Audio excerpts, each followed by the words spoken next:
Not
yet started this meeting. We're delighted you're here.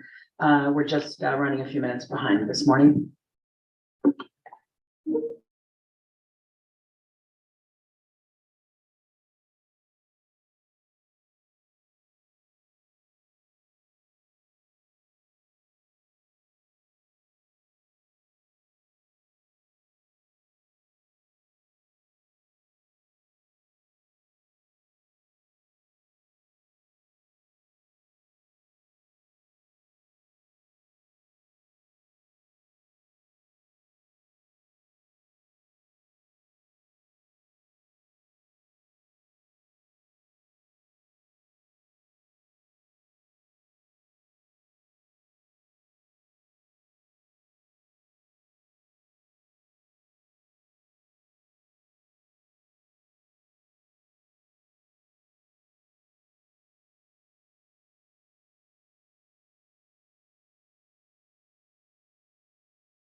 We're ready to bring the meeting to order. Good morning, everybody. The meeting of the City Schools Liaison Committee is officially called to order. And will the clerk please take the roll?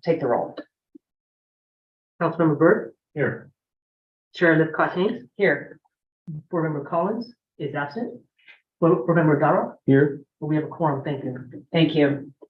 I'd also like to go around the room and just briefly introduce all the staff who are here. Often the people who get named, as just happened, are regarded as the most important, but we're only half of the equation. So would you please introduce yourselves, staff who are here? Let's go in counterclockwise order here with Vin. My name is Vin Nguyen. I'm the clerk of this. Your microphone is not on. Oh, sorry. My name is Vin Nguyen, and I'm the clerk of this committee. Thank you. My name is Alice Shambayati, and I am the admin assisting Vin today. Thank you. Chantel Cotton Gaines, Deputy City Manager. Good morning. I'm Lana Conaway, filling in for Dr. Dawn Austin. Good morning. Good morning. And we also have some staff who are here, who are giving reports later, and we will hear introductions from you then. I want to welcome the members of the public who are here. We have one member of the public in person. I know we have some online, and it is now time for open forum / public comments. So who's first up? Do we take the person who's here in person? Yes, we currently only have one request to speak from Ken Horowitz. One moment, please. Okay. Camera. Okay, thank you. My name is Ken Horowitz. Come to the microphone, Ken. Oh, Maybe this one right here. okay. Thank you. My name is Ken Horowitz. Been a Palo Alto resident for over 40 years. So I wanted to address the committee. I've attended a number of your meetings over the last 5 years, and was a little bit concerned about some of the comments that were made by a school board member Collins about the kind of importance of this meeting at your last meeting. I really feel like this is a really important committee. In fact, I like your little logo on where you combine both the logo for the city and the school board, because I really feel like the synergy between the two groups is really important. It's why people want to live here in Palo Alto. It's because of the city services and also the school. Of course, it's created its own problems because it's made the housing so expensive. But people want to live here, and we see that the city employees who live outside the city would like their children to go to schools here. So I really feel like this committee is really important, and I want to emphasize that.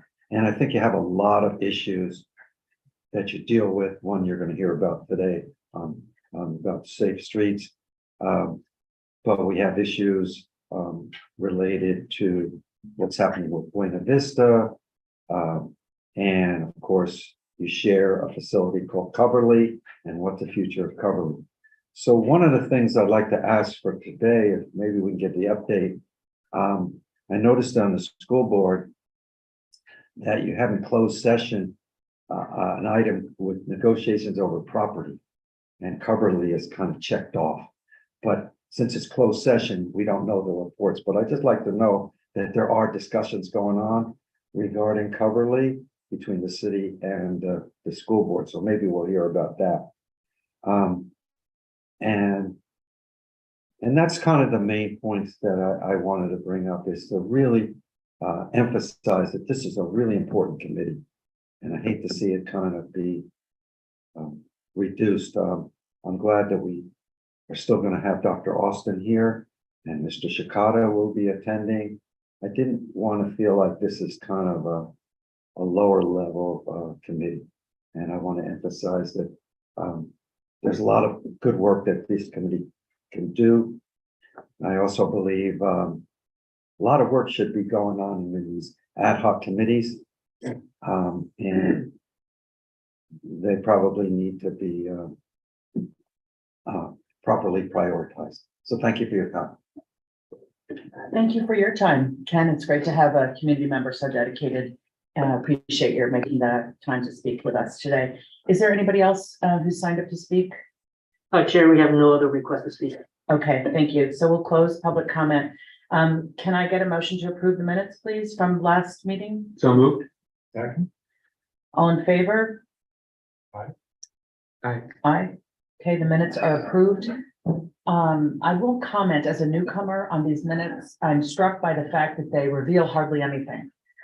In trying to come up to speed on what the city schools committee had been up to, I just noted it was sort of the agenda item stated in a full sentence and then absolutely no substance about what was discussed, even the sort of tone and tenor of the discussion. I realize that rarely does this committee make a motion and take action, but for somebody trying to understand what were those folks up to, I didn't find the minutes terribly revealing, and I wonder if there are other thoughts on that subject.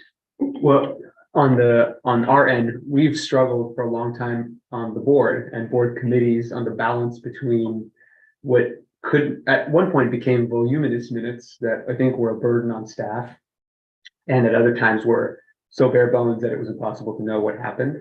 And I think we're moving towards striking that balance over the last few years on the board. I'm not sure what your council meeting minutes are like and if they're similar to this, but anyways, that's just my perspective. I think there's a balance to be struck here.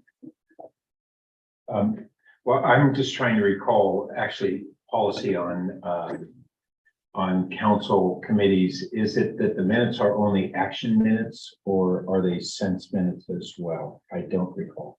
So action minutes are the official minutes of record, but we generally also have our transcriptionists write out a longer summary minutes as well to kind of summarize what everyone says, which is kind of there just for information. In the past, we haven't been utilizing summary minutes for this committee, but if the chair and then the council members wishes to have our transcriptionists transcribe the summary minutes for this committee as well, we can certainly arrange that.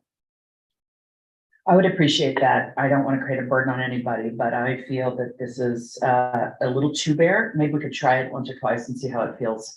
Okay. Appreciate that. Thank you.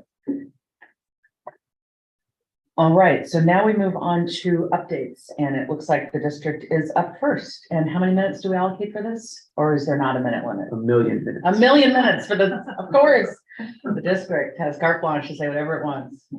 Well, just one point real quick. Usually what we do is, Ms. Conaway, what we've done in the past is we've had a separate section on the agenda for the city manager and the superintendent, and then a separate section for board members and council members. We've combined the two.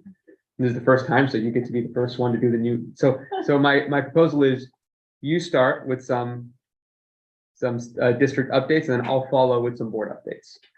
All right, thank you. As I said before, I am filling in for Dr. Don Austin. I think it's probably most important for this committee to know what we've been up to as it relates to the 5 priority areas that we've identified in our school district.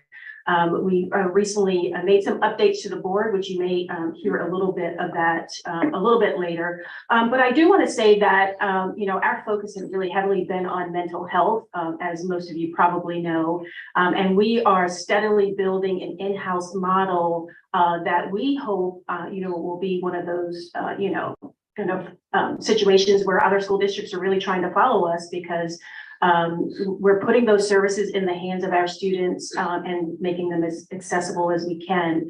So you may know that originally we had most of our services provided by outside providers, and it was successful to an extent. But what we found was that there was a lot of waiting around for students to actually get into care. By building this in-house model, we now have mental health associates at every one of our elementary schools. We have them at our middle schools along with the wellness center, and we also have them at our high schools.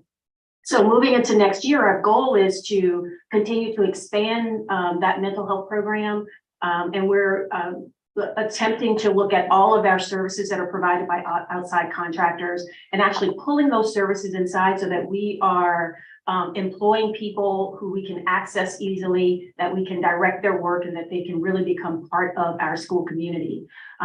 Oftentimes, the biggest barrier to care is that students haven't developed the trust with the provider. So they're less likely to seek out support and help when it's necessary.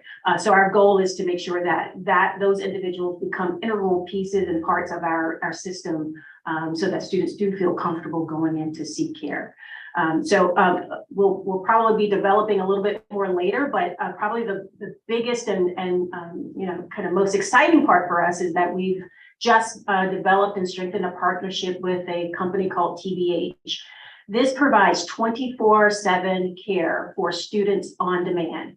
So students are able, if they're presenting with a problem, they can, without referral on their own, they can go and log in into this telehealth services, and there will be someone available for them to seek services as they need them. In addition, our staff is able to also refer, to telehealth services as well. So what we're trying to do is remove as many barriers as we can to mental health care. We're trying to destigmatize the whole notion of mental health care and making sure that students know that it's okay to talk about, that it's okay to seek help, and that there are people on site and available and ready for them should they need it. So if students struggling with anxiety, it's like, you don't have to go to an adult anymore. You can just go on and have a private conversation with a therapist without going through tons of hoops to actually get care. So we're excited about that. We just expanded our middle school wellness center. So every single one of our middle schools right now have a wellness center, and students are utilizing that. Our goal is, though, to make sure that we can have that wellness center open and available with high quality mental health therapists in those centers to serve our students. So we're excited about that. And if you've been following some of the work we've been doing around literacy, that's probably our biggest area of success right now.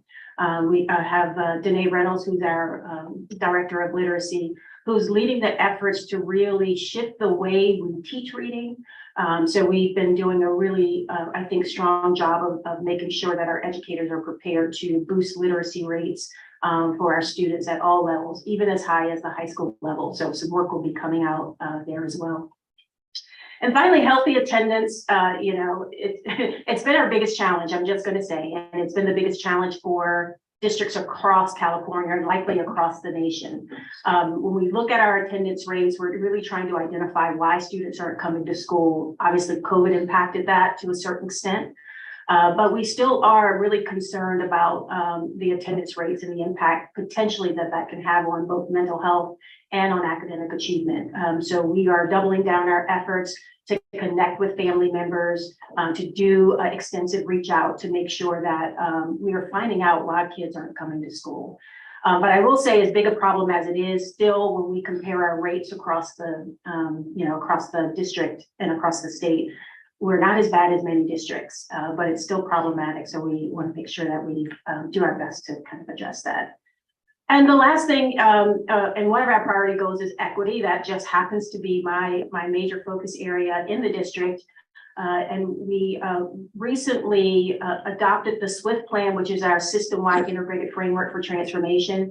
And we are really starting to see some transformation in some areas. And part of that is, how do we really address and disrupt a system that wasn't necessarily designed for the success of all students equally? So we are really putting our efforts into investing in our staff to make sure that they are developing their equity literacy, that they are really identifying culturally responsive and relevant ways to teach students. And we're looking at our curriculum and our pedagogy to make sure that we are doing the best that we can to ensure that all of our students are thriving in our district. So being the #1 district in the nation and in the state means a lot to us. But if our students who are low income and our students of color are not succeeding, we still know that we have a lot more work to do. So we're doubling down our efforts to support our kids in that way. Thank you. Could I invite questions and comments for Lana before going to, is that all right, Sean? Of course. Are there any? I wanted to ask, you said we're trying to figure out why kids aren't coming. And I wonder if you could quantify that. What percentage of truancy are we seeing? So the measure that we use for looking at absenteeism is chronic absenteeism, which does not take into account illness or any other reason, legitimate or otherwise, that a student may be absent. It's a little bit wonky because this is the measure our state uses because there's, quite a lot of research linking absenteeism with, academic achievement. So the state's not looking at why kids aren't coming to school. And given that we just came out of COVID, given that we are really doubling down our efforts to reinforce that students should not come to school when they are ill or not feeling well, parents are really a lot more cautious than they used to be in the past. When before they would send a kid to school with a cold. Now we second guess that. It's not as easy as just go to school, you'll be okay. So we do have to start teasing apart which of what part of this problem is truancy, which is the parents not necessarily aware of it, the kids not coming to school and not making progress versus students who are legitimately who need to, kind of stay home because they're sick. Another layer of that is students are now taking some ownership and advocacy of their own bodies to say, I need a mental health break. And some of them are, kind of taking the initiative to do that. We are very rigorous, high achievement school. And oftentimes students are concerned that they may not necessarily be prepared for the work. So sometimes they'll stay home and say, I need to study for this big exam coming up. So there are a lot of factors that play into it. The work that we're going to do now is to really figure out those families that are struggling across the board. And this is what we see. Here's the myth. A lot of our low income families and our families from historically underserved groups do have higher rates of absences. We need to really dig under that and figure out what the root cause of that is so that we can help support. I appreciate the notion that kids are advocating for themselves and taking that mental health day. I think our governor signed a bill into law a couple of years back saying that, in fact, that was lawful, right? Does anyone know the number of that bill? What do we refer to it as? I can't remember the number of that bill, but essentially it does give students the administration an option to count that under medical or illness. Okay. Any further questions for Lana? Okay, Shonik. Thank you. Two items of joint interest. One is, as Mr. Horowitz pointed out, many people move here for the schools. And so we know how excellence in our schools is important to all of our community members. One thing you may hear, council members from community members, is this debate about acceleration. And it's a debate that has been ongoing for years, and it's taken the form of debates around tracking and laning and debates about how we allow for acceleration in our schools and what happens when acceleration and an accelerated track becomes the de facto track and the effects that have on our students who are already underperforming, who, by the way, tend to be students of color and socioeconomically disparately affected families. So I want to say that's a discussion that the board takes very seriously, but it's very clear that the board has expressed an ironclad priority for equity and mental health. So where the rubber hits the road between acceleration and ensuring equitable education and ensuring our students' mental health, the board has expressed a clear priority for the latter two, especially considering we are the #1 district and we are doing very well by all measures in terms of our ceiling. And so the floor is where the board has dedicated its priority. That's something you may hear from community members. So I want to give you a little bit of the insight into that and where the priority is for the district. Coverly, there was a letter that I drafted on behalf of the board. I was authorized to do so by the full board, or to write it on behalf of the board and sent to our mayor and our vice mayor about Coverly. And it was basically, it was an invitation for proposals on Coverly, and it laid out what the district's position is. It was something that we hadn't done in the past in any sort of way, definitively. I don't think there'd ever been a place where the school board or district had said, here's exactly what we will and won't be open to, and here's exactly what we want to see. We sort of had these discussions, and it's been a little unclear. Board members may have had different opinions, and so this was an opportunity we felt to give the district, give the council and the city a clear indication of where the board's thinking is and what, from our perspective, would be the next step in moving forward on Coverly development. And I'm sure that letter will be made public. It is public, it's in the public record, it's a public email, but it's probably not accessible, but it will be made accessible. And the upshot is, council, here are the constraints we have legally, here are the constraints we have based on policy. Within those constraints, here are some ideas of what a deal might look like. Please provide us with a deal that you think meets your constraints and your desires. And we are more than happy to try and work with you within our constraints to make something happen. So I'm optimistic about that. Thank you, Shonak. Comments, questions? For Shonak? I wonder, since you've indicated there is a letter, the letter is a matter of public record and will presumably be made more public. Do you want to share a few of the details about what the school district has said? Sure. So the district has two constraints. One constraint is that the district desires to preserve 20 of the 35 acres of coverage for a future school. And the reason for that is because in the past, the district gave up land or sold land at a time when enrollment was declining and then found itself in a really difficult position years later when we did in fact need to open up new schools. That's a position the board doesn't want to put the district in. Again, we don't want to put future boards in that position, especially considering the way land prices are here and land availability. So 20 acres, not a hard number. It's just what we're thinking and we're flexible on that. So if there are proposals that go beyond that and so what that means is we'd be open to a proposal that that transfers land ownership or development control over the remaining, I think, 7 acres. So that would give the city 15 acres as compared to 8 acres. That's one. The other constraint, and this one's our understanding is that it's a legal constraint, is that we can't put a bond on the ballot to raise money for a community center. We have very specific legal constraints about what school bond money can be used for. And that is how we get money for capital improvements, but we can't use it for the community center. So those are the two constraints. And within those constraints are a bunch of viable options, including some sort of transfer or ownership of those 7 acres. We're also very flexible to the location of the 15 acres, potentially 15 acres. Doesn't have to be in a particular area that folks think, we can be creative. We have few constraints on where those 15 acres would be. Those are just constraints about a future school. So proximity to neighborhoods and proximity to street access, but we're very flexible about that. And, I think the idea behind the letter is like, yes, there are a few things that limit us, but let's see within those limits what we can do.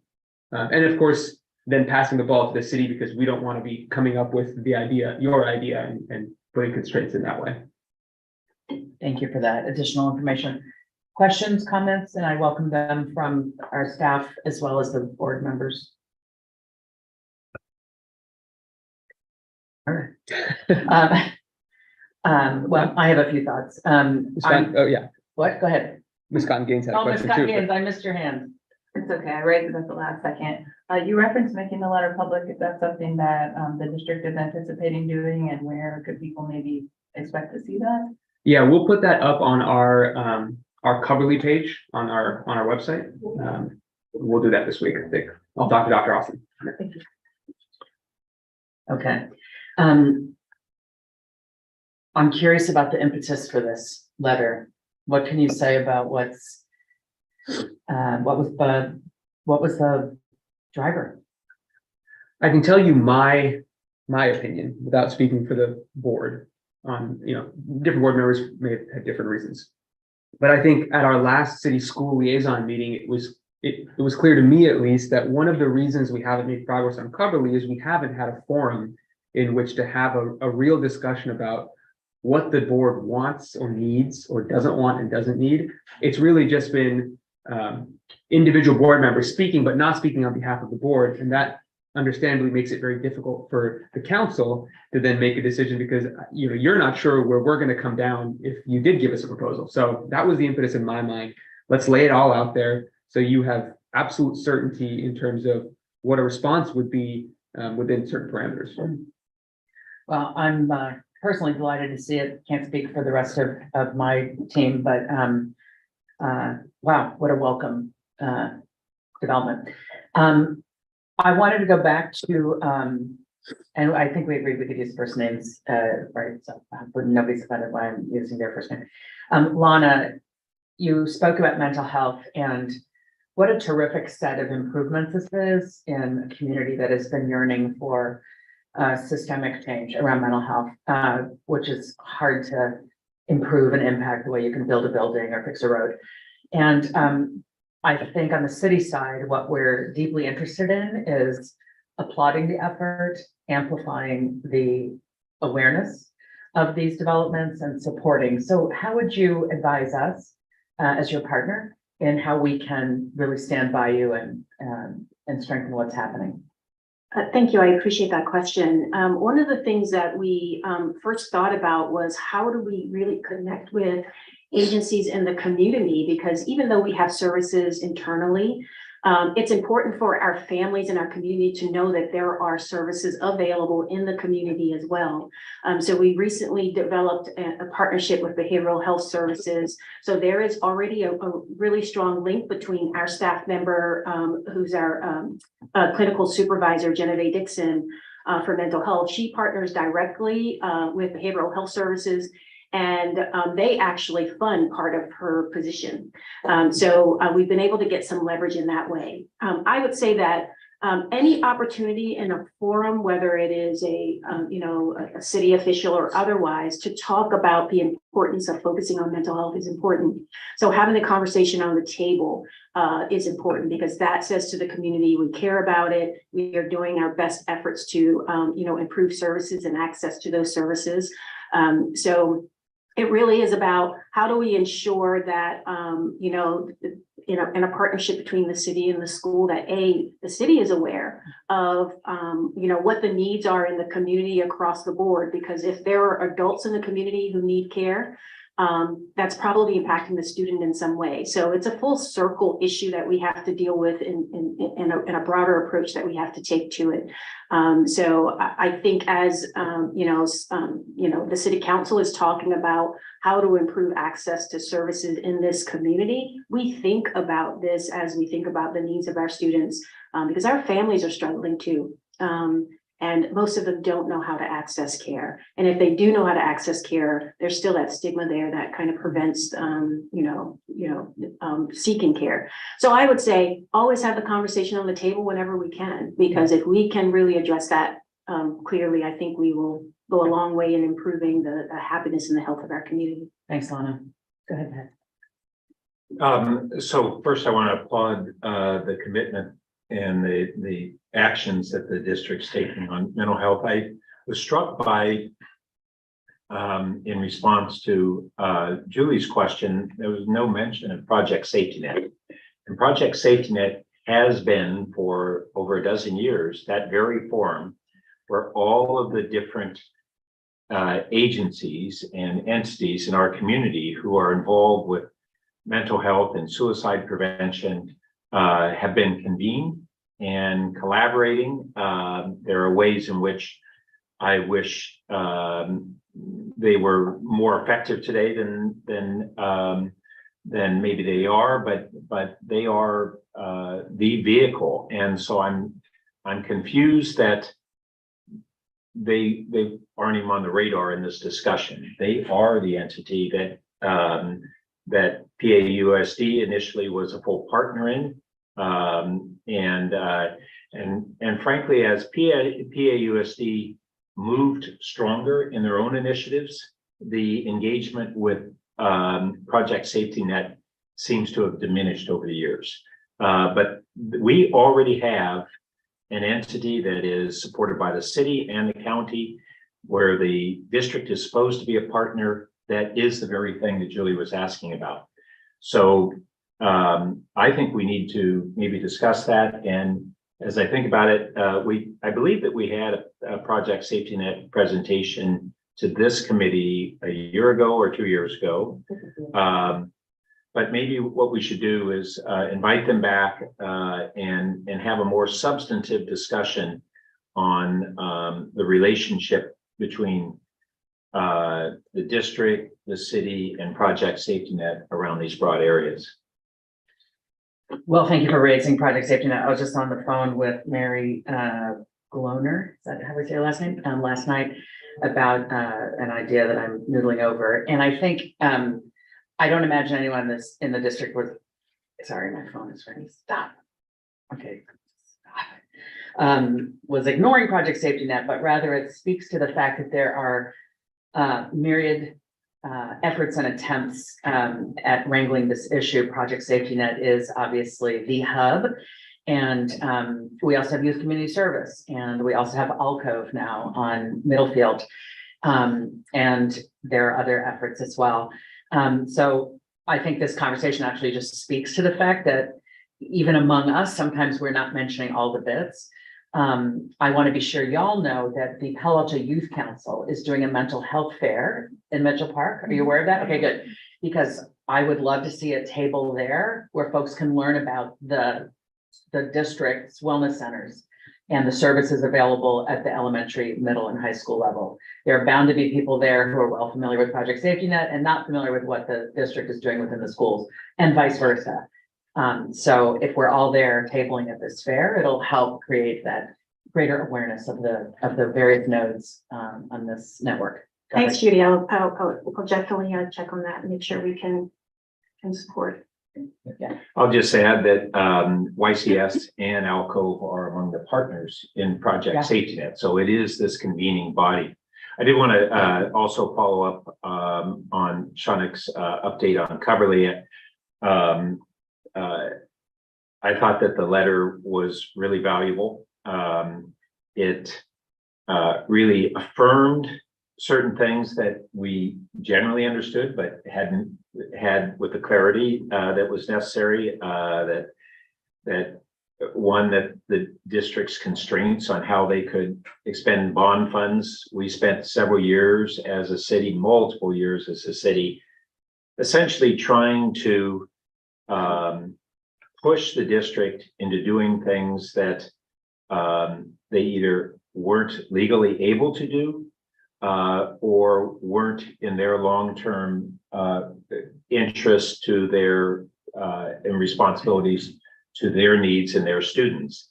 I think this framework is really right in that I had been hearing that the district might be proposing that the city lease the entire site over a long term. And frankly, I was scratching my head on this because over the last dozen plus years, the district has seen wild swings in terms of school enrollments and what they anticipated would be future needs for the site, all the way from an immediate need for a new high school to looking at it as being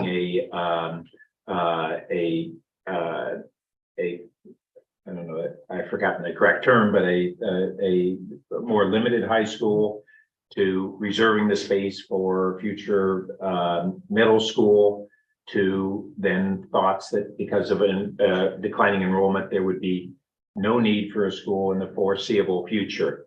And my thought on all of this is that there's no way that we or the district can know what the needs are going to be over the next 50 years. And so reserving at 20 acres for future district needs seems really prudent. And the framework for how the city may swap or acquire additional 7 acres and the flexibility on the location on the site all seems like the framework that we have badly needed and now enables us to move forward. So I'm enthused about it. Thanks. Thanks for saying that, Pat. I completely agree. The last thing I want to say on the subject of this district reports is I got chills when you said we are the #1 school district in the nation, and by definition, therefore, in the state. How proud you must be, and how proud we are of you, and to be in this city with you doing this excellent work brings us joy and enhances the value of what the city can offer. So kudos to the Palo Alto Unified. Seriously. I have been informed that our city staff who are here to present on safe routes has a hard stop. We did start the meeting late with apologies. And so what I'd like to do is defer the city report, which I'm going to ask my colleague Pat to deliver, in case you didn't know that. Defer that until after the Safe Routes team has presented. So we'd like to invite you to come forward and share your report. Thank you. And while they're coming up and getting settled, the chief transportation official wanted to introduce them, but he also had a conflicting meeting. So I will take the moment and introduce both of our staff members, Ms. Sylvia Starlack, as well as Jose Palma. And they have been actively working in the community for a lot of years, so I'll pass it over to them. Thank you so much, Chantal. Good morning, committee members. My name is Sylvia Starlack. I'm Transportation Planning Manager for the city in the Office of Transportation. And today, Jose Palma, one of our two Safe Routes to School coordinators, will present our annual report to you for last year, the last completed school year, 2021 to 2022. Take it away, Jose. All right, thank you very much. So again, my name is Jose Palma. I've been with the city for about 3 years and a half, and we'll get started here. Today, I'll share an overview of the last completed school year between 2021 and 2022. I will discuss our post-pandemic response to parents, some PUSD restrictions related to the pandemic, education adjustments due to the pandemic, information about the new community outreach tool, and an overview of outcomes and data trends. Next slide. The Safe Routes to School mission and goals listed here help reduce the risk of students en route to and from school and encourage more families to choose healthy, active, sustainable alternatives to driving solo by following Safe Routes to School's EASE model for safe, active, healthy, and sustainable school commutes. This work grows out widely held community values codified in the Comprehensive Plan, Sustainability Plan, and Bike and Pedestrian Plan. And it allows for Palo Alto families to invest in different kinds of bikes and have mobility for school and other trips without using a car. Next slide. Oh, actually, wanted to end there. As an active school commutes are concerns of Palo Alto residents, the Safe Routes Partnership goal is to increase community awareness of the many resources, educational programs, and encourage opportunities available to address transportation safety. Next slide, sorry. All right, at the start of the new school year, the return to in-person and teaching brought us many challenges for everyone, including the Safe Routes to School program.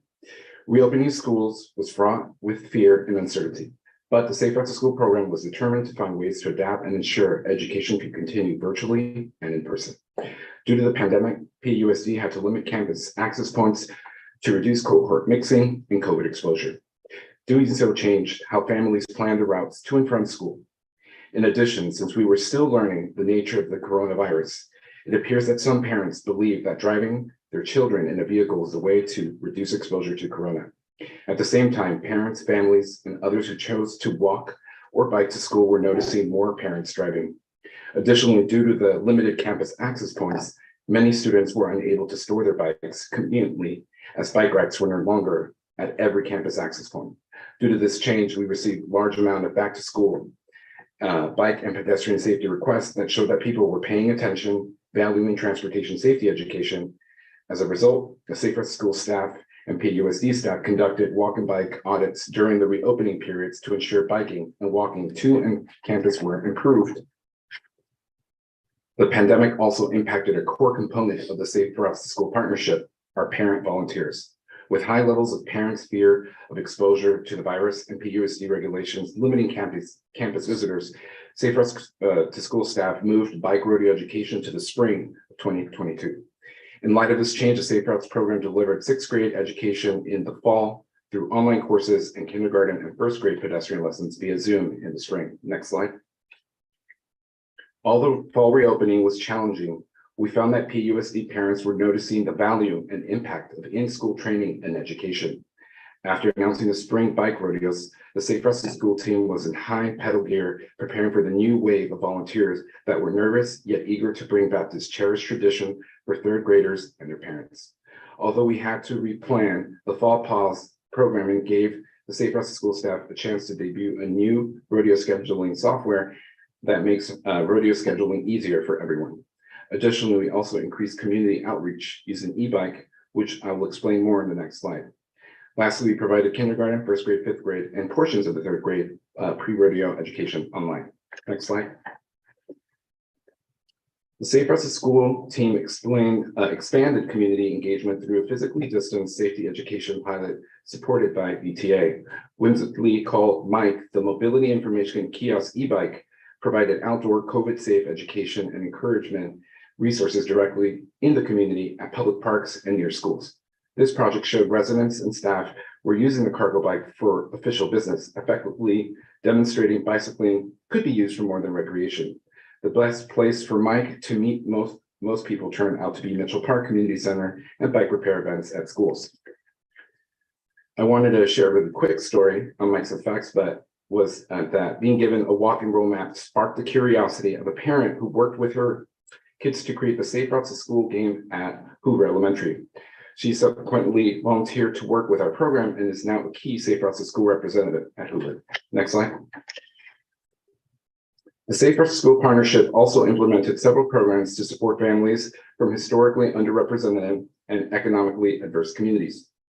We partnered with Bay Area Outreach Recreation Program on adaptive bicycling pilot for 22 secondary exceptional needs students and their parents. Shown in the photo on the left is a parent and her son on adaptive bicycle.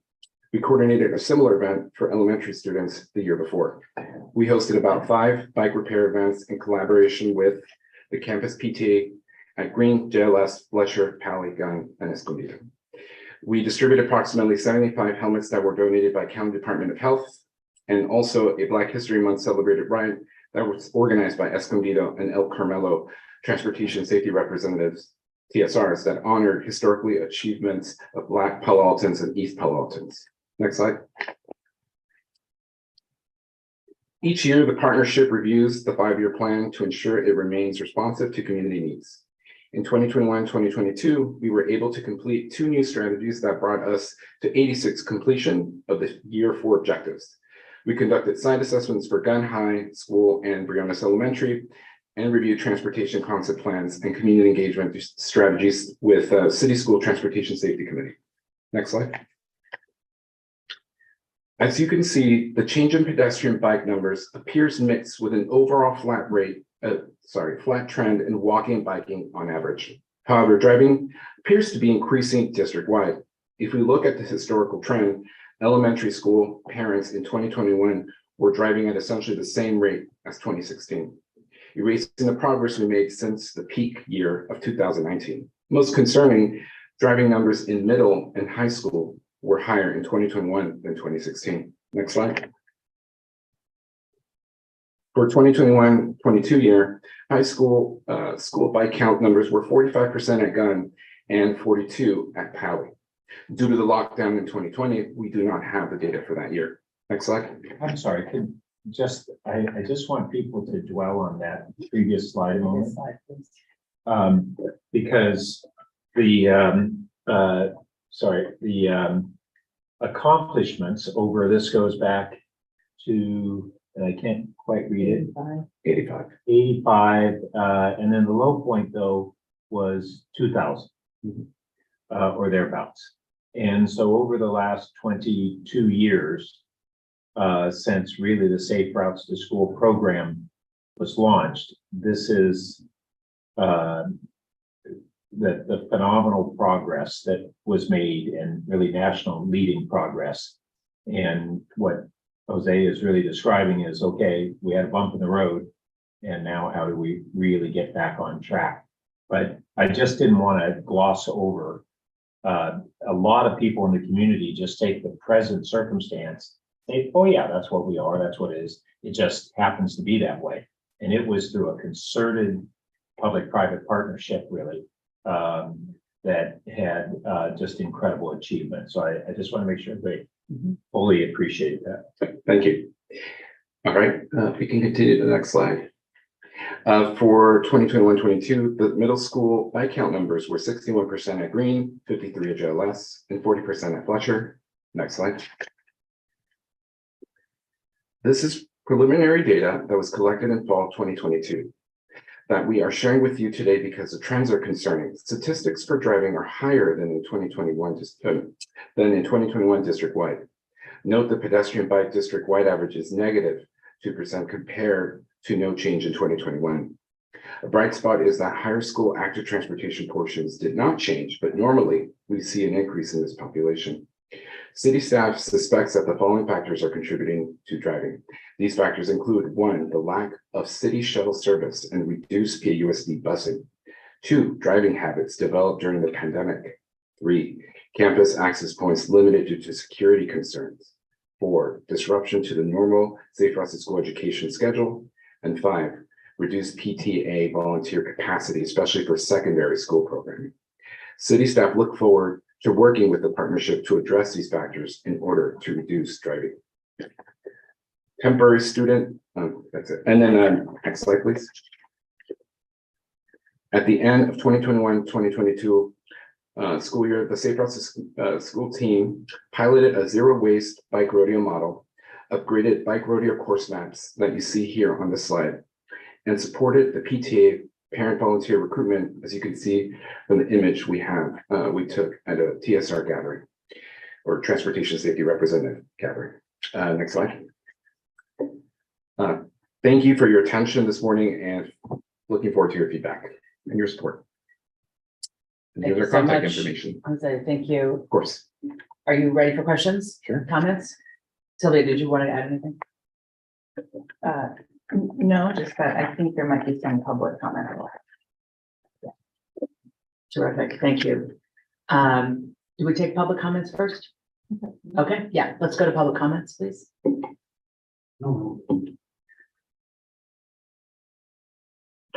Chair, we don't have any requests to speak at the moment. Thank you. I apologize, someone just raised their hand. Okay, terrific. One second ago. Let me pull up the title.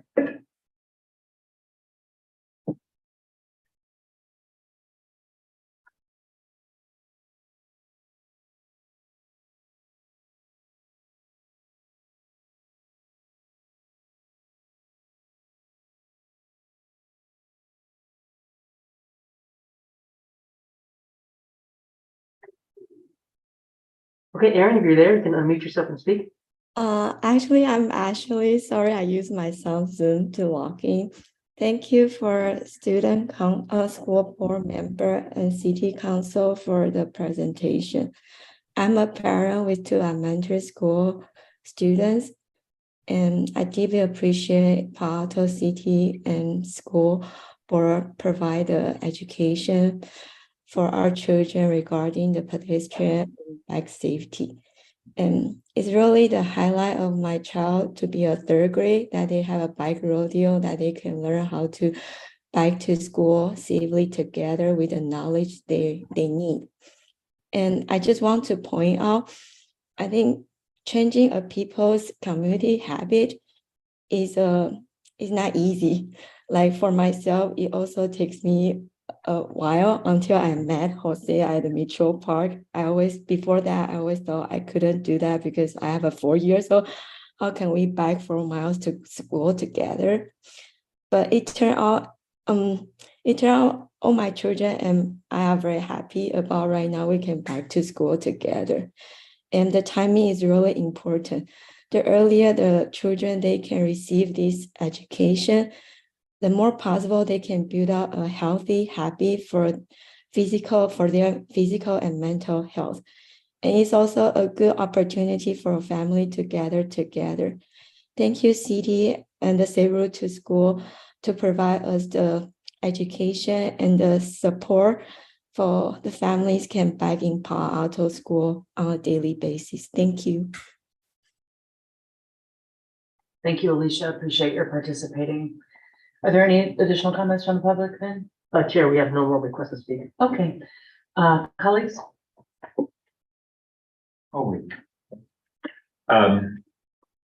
So as I kind of intimated, I've been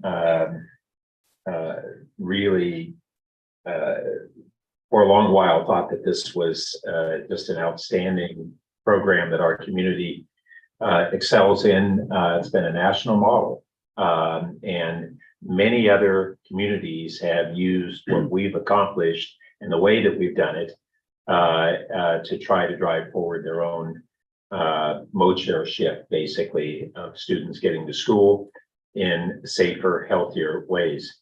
You may be aware that one of our council priorities that we carried over this year from last year is public health and safety. And at our priority setting meeting, we had a presentation leading up to that from, and Sylvia, correct me, it's the Safe Systems Approach. What is that the title? Okay. And really looking at the breadth of transportation to make it safe for everyone, but with a real emphasis on how we can increase the mode share and make it safer. And whether it's school kids or otherwise, safety is recognized as the primary inhibition to greater mode share adoption. And we do have, we're finally commencing on what's an overdue update to our bike and pedestrian master plan. This is the way that we look at for, I don't know, approximately a 10-year horizon, maybe a little less. All the programs and initiatives that we're going to do and the capital investments we're going to do in improving those systems. That plan, our public advisory body is Palo Alto Bike Coalition, Payback.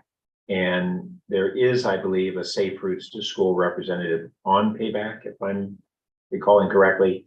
But I will say that for the most part, Payback over the years has been primarily folks who are very serious recreational riders over those who are, we'll call them commute riders, whether to school or otherwise.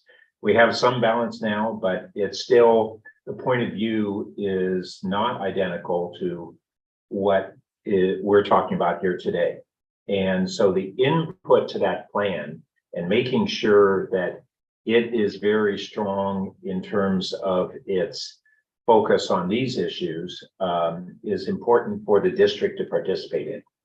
And that goes to kind of a broader theme that over these many years, we had for quite some time, the district was not very engaged or committed in resources to Safe Routes to School. That began to change about, I don't know, 2014, 2015. And we've really appreciated that the district is now significantly more engaged in the first decade and a half of this program. But when we look at what's our staffing level for Safe Routes to School and city paid staffing, not counting all the volunteer programs. We have 2 full-time Safe Routes to School okay. coordinators. And so my request of the district would be to really look at how important this is to the health and safety of the students, and to elevate the district's commitment to participation in the Bike and Ped Master Plan, in our grade separations, which are incredibly vital links for students going to and from school, and then in the whole Safe Routes to School program, and to really ask and encourage the district to step it up one more notch. And I think that we can accomplish a lot more. And from what staff has presented today, you know, we've hit this bump in the road really over COVID, and we need to bring this thing back on the path that it had been, which was every year, gradually a higher and higher percentage of students went to school via biking and walking. So that's my pitch, and look forward to your thoughts. Thanks. Yeah, this is an area of great opportunity for synergy between the district and the city, because it is so important to the district as well, especially in recent years, to increase the number of students. I mean, the district generally has prioritized sustainability as well over the last 5-6 years. And this fits directly in with that. But it's not just about sustainability. I mean, it's just about sort of a better way of life, and one that's reflective of our community as a whole. And so we do have different, I think one of the areas in which the district has in recent years committed money to this ideal is the construction of, in the addition of bike racks and making our campuses more bike friendly.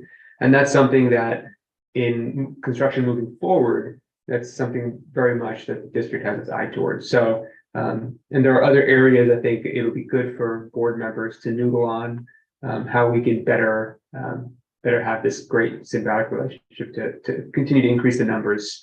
You know, I think that 2021 dip was hopefully just an anomaly as things will, start to pick up again over the next year or two.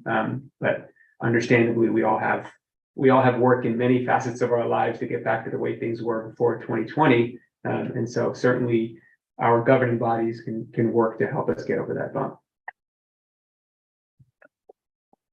I'm struck by how this entire conversation is interconnected. Mental health is impacted here, is enhanced when we get out and about, when we move our bodies and exercise, when we're out in nature, when we take the time to slow down a little bit, to be on a bicycle or be on a walk rather than be in a car. There are also equity issues here. Who's more likely to be able to be driven to school in a vehicle versus who has to walk or bike because mom or dad is already at work. So as I think about what you've just articulated today about school district priorities and what we know about city priorities, this feels like a really lovely, beautiful intersection that we can all devote more care and attention to. I am not a biker, unlike my colleague Pat over here. It's been 10 years since I was on a bike. I used to commute to Stanford on my bike, but alas, that was 10 years ago. And Maria Abelach from our biking community reached out to me and said, hey, I want to take you out on a bike. And I groaned and moaned and thought about my aching knee. But last week, Maria and a Gun high school student biked to my house, and I got on my bike and we biked around the Gun High School, Barron Park area, which is where I live. And I really saw the city differently. And Pat's probably grinning at me because I told him that really since being in this position, when I go anywhere in the city, whether in a car or on my feet or on a bike, I see the city differently. And being on that bicycle showed me, for example, how ludicrous Maybell Avenue is.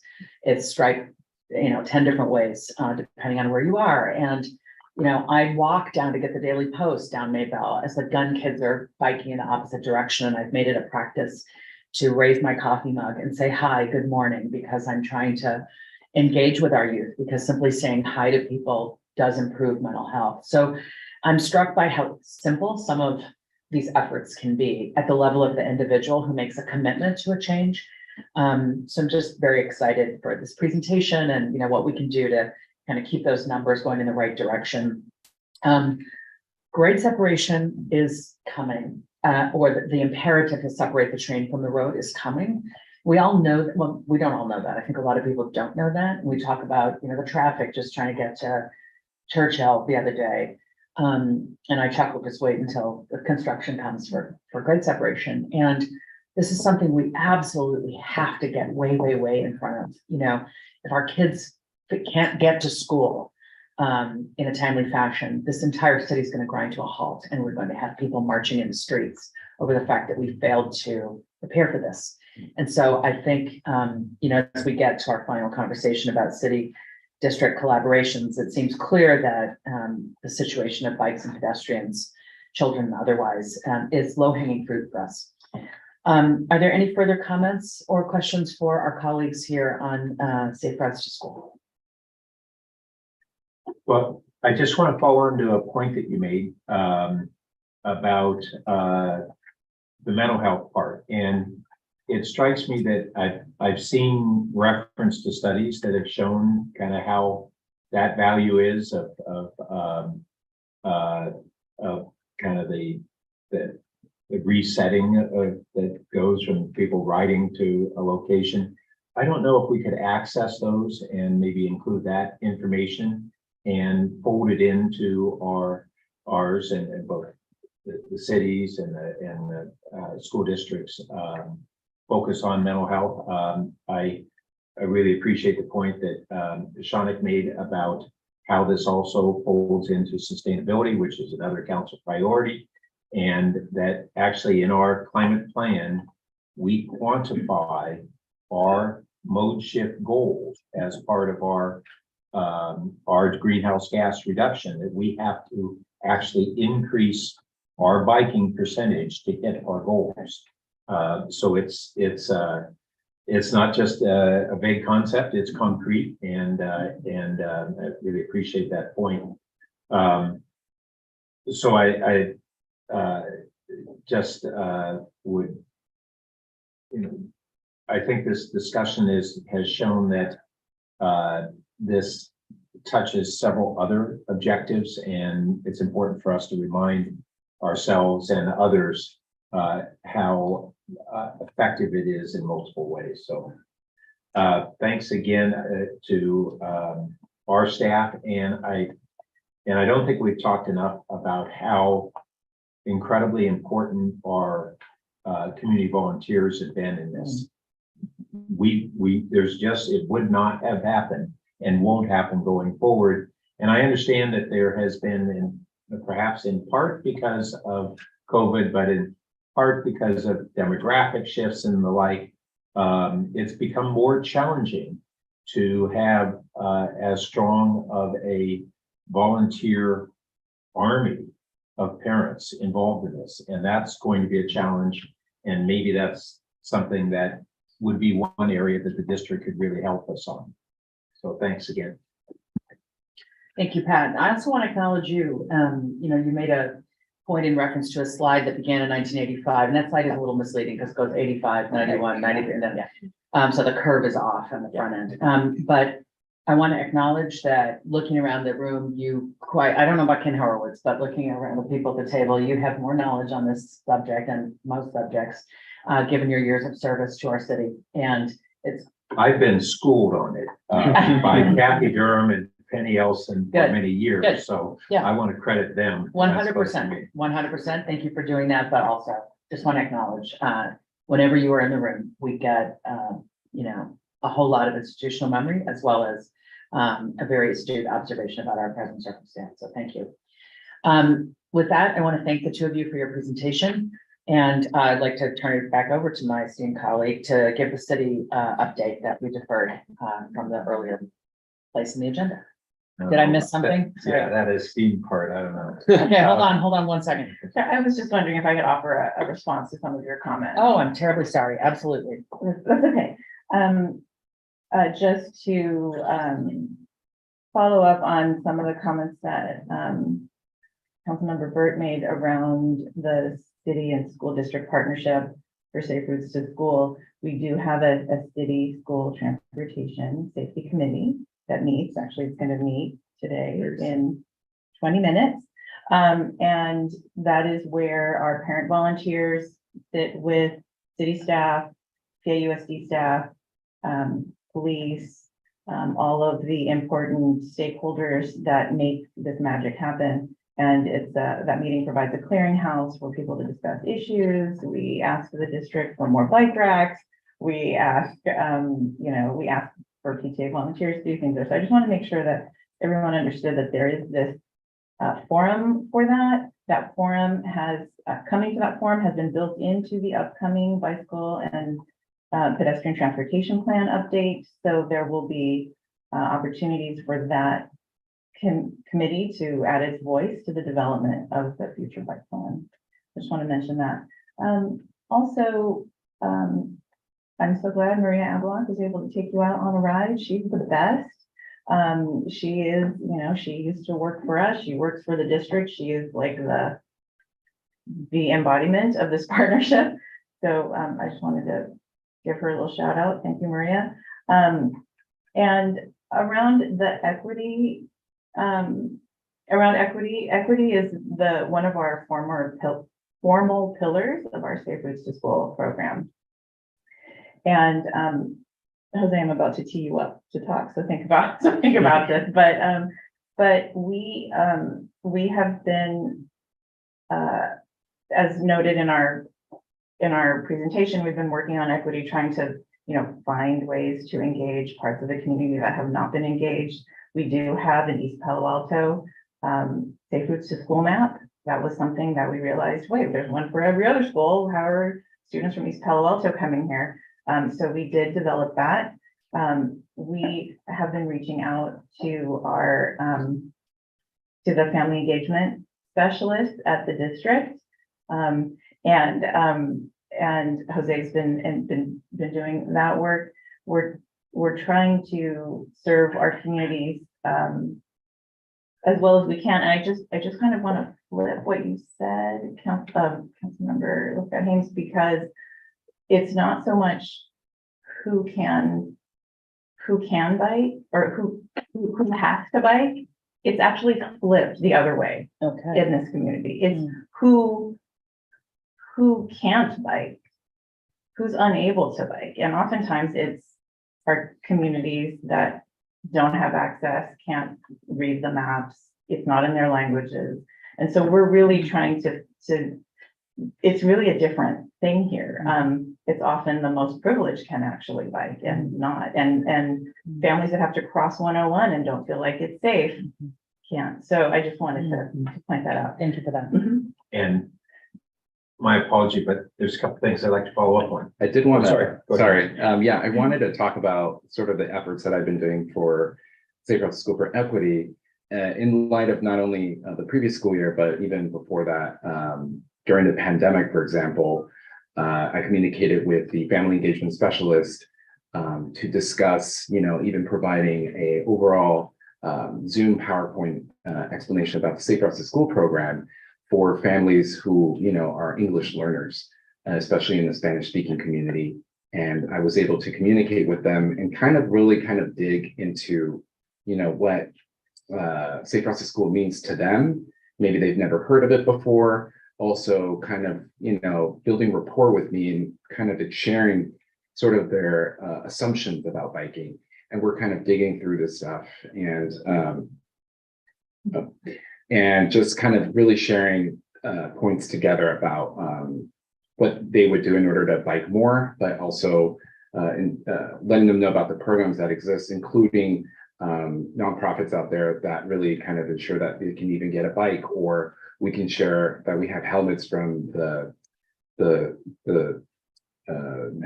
county, sorry. But those are the communications and relationships and just conversations that I think are important to have in order to ensure that we get the, again, those who don't want to bike or don't know how to bike, at least to build that rapport so they might be more inclined to riding a bike. Yeah, but I also want to show personally myself, I was not a bicyclist until the age of 27. And then I became a big bicyclist since graduating from Cal Poly San Luis Obispo. And it was a professor of mine who told me to break that fear, and I had to go out there to bike. And that experience forever changed my life. And so did working for the Safe Routes to School team. And that, I believe, is a story that resonates with a lot of people who are not interested or have fear of the biking, that when they hear that story from me, and now that I bike, because I commute from San Francisco to Caltrain Station to come to Palo Alto and vice versa. And I've been doing that since I started. So it's not impossible, it is possible. That's where I recommend it. And just a couple of follow-ups. First, you mentioned our East Palo Alto students and the importance of the Newell bike bridge over 101 is just immensely valuable for enabling biking, which really didn't work for those students until that bridge. You need to bear in mind that we have the bridge over the creek at Newell that is due to be replaced starting in a little over a year. And how we manage the ongoing access of those students, we may need to basically have a short-term bus access before we return to an even safer and better bike route, because that current bridge is not safe for bikes, and that's been part of the design improvement. I should also mention, and maybe Sylvia and Jose, you may be familiar with this, but there is a state program that I brought to the attention of our sustainability staff that is e-bike subsidies for low income households. And whether we qualify or can tap into that or not, that's an area that the city and the district may want to look at. And whether it's e-bikes or conventional bikes, how do we make sure that low-income students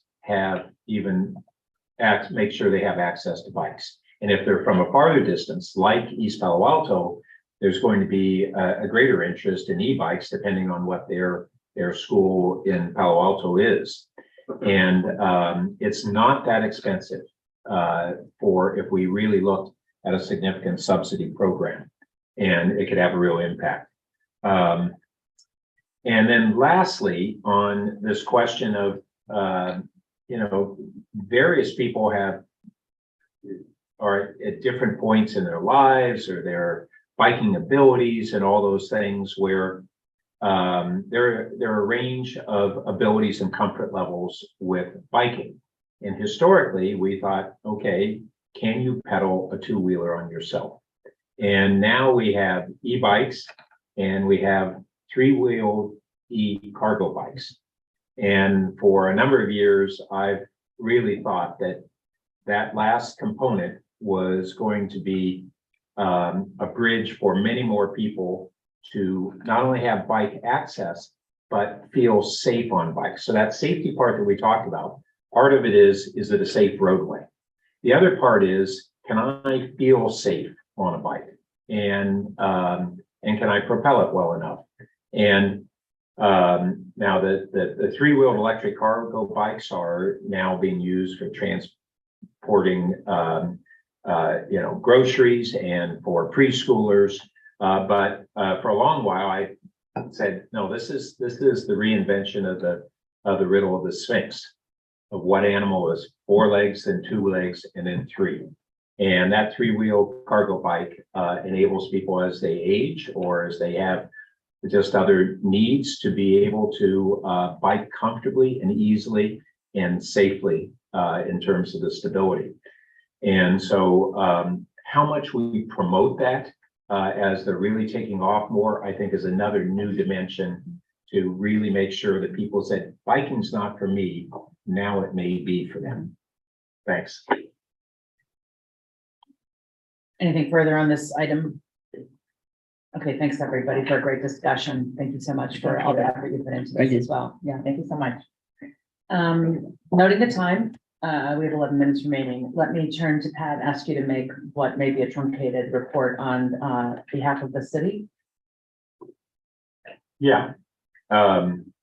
So a couple things. One, we've had a big, as probably everybody in the community knows, a big spike in utility costs throughout this winter, twofold. The gas that is tied to just market fluctuations, that's come back down to earth.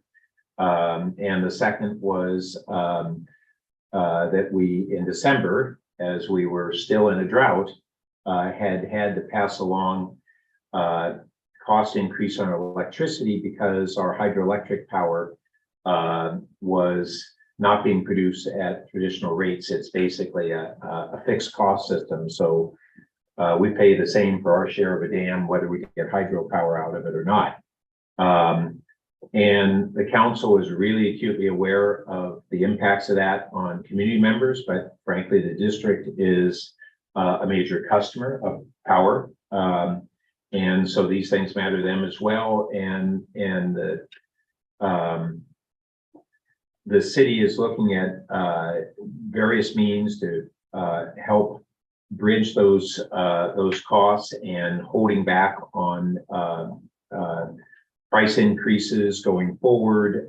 We have some good news that we may be facing this next week at our finance committee meeting. And so it's an issue that I think affects all of us, and we're really trying to figure out how we can ease the pain on everybody in the community from that. We also, just to the extent that it affects colleagues like Jose, Caltrain received its remaining $375 million to complete the electrification system, which is committed to be completed in a year and a half. And so that'll be pretty transformative. We also, as a city, adopted a new firearms regulation that restricts firearms in public facilities. If I recall correctly, we enabled that to include schools, but we needed to work with the district to actually have that be part of the program.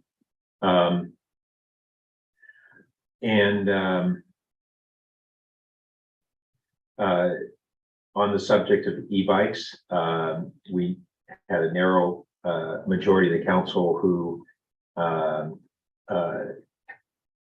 supported prohibiting all e-bikes from our open space areas.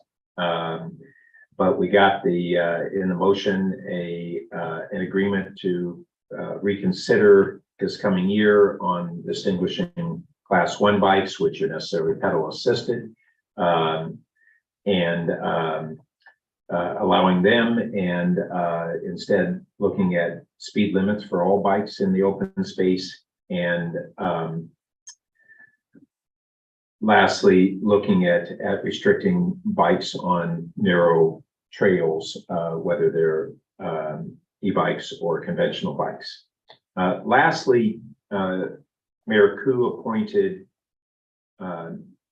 Julie, myself, and Lydia to a ad hoc committee with Stanford on a range of issues. You've seen that Stanford has a lawsuit filed against the county on the taxation of faculty-owned housing, and the issue being the tax level of the underlying land. I think the real important thing is that we as a city have been looking at very large or future of a strong movement toward housing in the Stanford Research Park and other Stanford-owned lands, as the shopping center, Palo Alto Square, and otherwise. And part of what we are doing is coming to a better understanding of the tax implications on property tax, which is an even greater impact on the district than it is on the city. And it appears that when Stanford develops housing on their land and it's for sale, then there's a property tax assessment like on campus. If it's for rent, it's fully exempted. And if we are looking at thousands and thousands of rental units prospectively on Stanford land, that would mean that the district would not receive revenue for all those students, barring some other side agreement.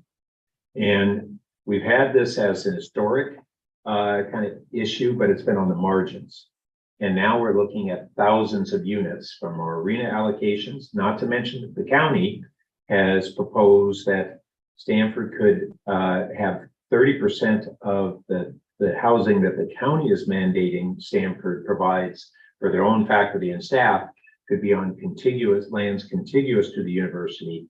Primarily, that would be the research park and the shopping center and like that. And all of that also would be property tax exempt. I think it's a really enormous issue. And I want to get that out on the table and make sure we're in the future looking at collaborating more closely on those issues. So that's my update. Thanks so much, Pat. Chantal? I just have two quick updates related to some engagement opportunities or topics of interest. One is a quiet zone study for Caltrain. That'll be taking place, it's joint with the city of Menlo Park and the city of Palo Alto.